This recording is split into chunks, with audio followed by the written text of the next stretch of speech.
Hello guys, जैसा कि हमने जाना है कि कल हमने अपने अगले लेक्चर में पढ़ा था कि रासायनिक अभिक्रिया कितने प्रकार की होती है। रासायनिक अभिक्रिया के हमने कुछ मैक्सिमम 6 पार्ट पढ़े थे। उसके बाद हमारी जो अगली टॉपिक है उसका नाम है संतुलित रासायनिक समीकरण।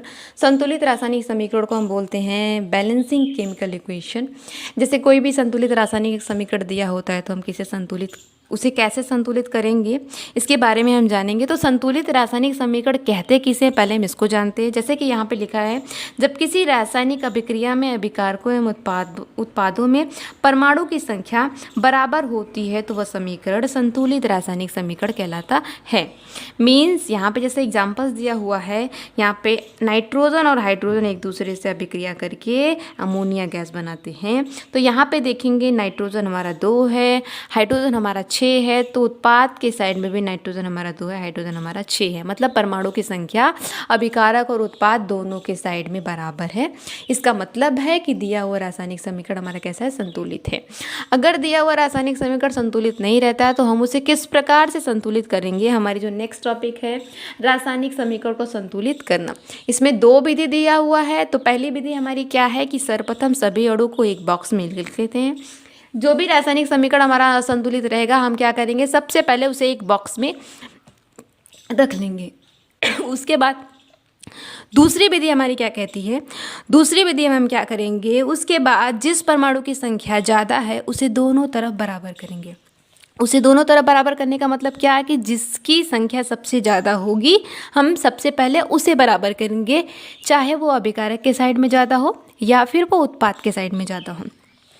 यहाँ पे देखिए, जैसे हमारा दिया था, यहाँ पे कार्बन की संख्या 6 थी, यहाँ पे 1 थी, तो हम तुरंत कह सकते हैं कि हमारा रासायनिक समीकरण कैसा असंतुलित है। उसके बाद यहाँ पे हाइड्रोजन 12, यहाँ पे हाइड्रोजन 2 है। तो सबसे पहले हम देखेंगे कि हाइड्रोजन की संख्या जो है वह ज़्यादा है, ठीक है। तो इसलिए हम क्या करेंगे, उत्पाद के साइड में सबसे पहले जिसकी संख्या ज़्यादा है उसको संतुलित करेंगे। इसलिए हमने क्या किया, हाइड्रोजन 12 करने के लिए हमने यहाँ 6 से मल्टीप्लाई कर लिया। अब हमारा हाइड्रोजन तो 12 हो गया लेकिन ऑक्सीजन बढ़ गया।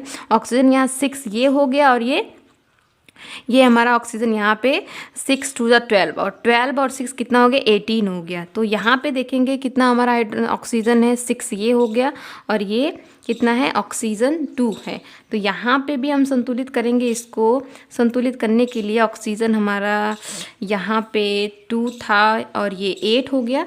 तो 18 करने के लिए हम क्या करेंगे, यहाँ पे अगर हम 6 से मल्टीप्लाई कर दें, 6 से मल्टीप्लाई कर दें, 6 से मल्टीप्लाई करेंगे तो ये कितना, 6 2 12 और 12 6 कितना हो गया, 18 हो गया।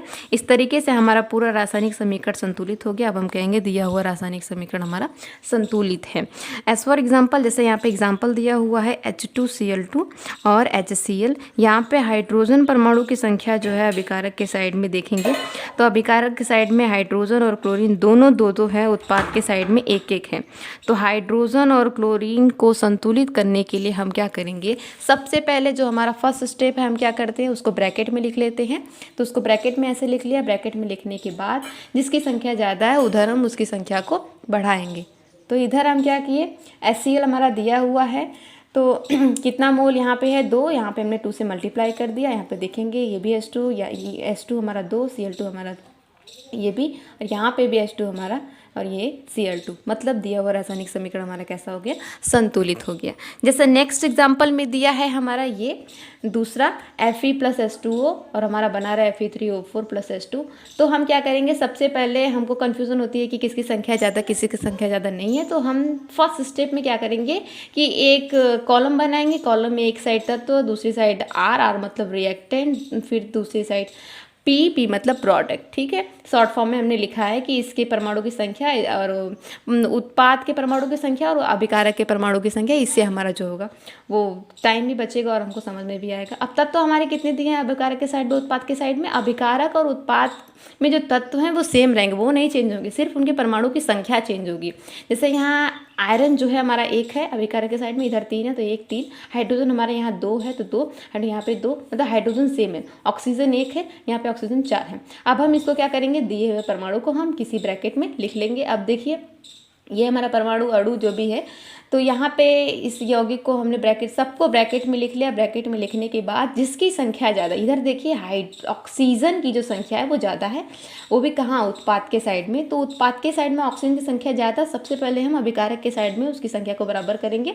तो यहाँ पे हमने 4 से मल्टीप्लाई कर दिया ऑक्सीजन को संतुलित करने के लिए। यहाँ पे 4 ऑक्सीजन हो गया, लेकिन हाइड्रोजन भी बढ़ गया, हाइड्रोजन हो गया 4 2 8, ठीक है। तो यहाँ पे भी हाइड्रोजन को हमने 4 से मल्टीप्लाई किया, 4 2 8 हो गया। फिर उसके बाद हम क्या करेंगे, हमारा जो आयरन बचा है, अब आयरन हमारा इधर 3 है, इधर 1 है, तो हम क्या करेंगे 3 से मल्टीप्लाई कर देंगे। तो हमारा जो लास्ट में आता है 3Fe + 4H2O + Fe3O4 + 4H2O, ये हमारा दिया हुआ रासायनिक समीकरण कैसा है, संतुलित है। नेक्स्ट जो हमारा वीडियो है ये भी देख सकते हैं हम कि MgO2 किस तरीके का हमारा दिया हुआ है।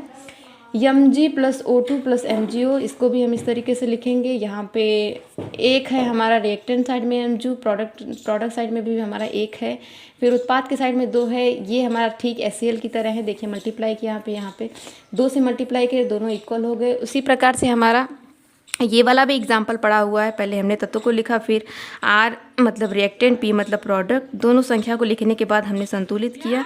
इस तरीके से यहाँ पे कुछ एग्जाम्पल दिया हुआ है। आप होमवर्क के लिए होमवर्क है, आप चाहे तो कर सकते हैं।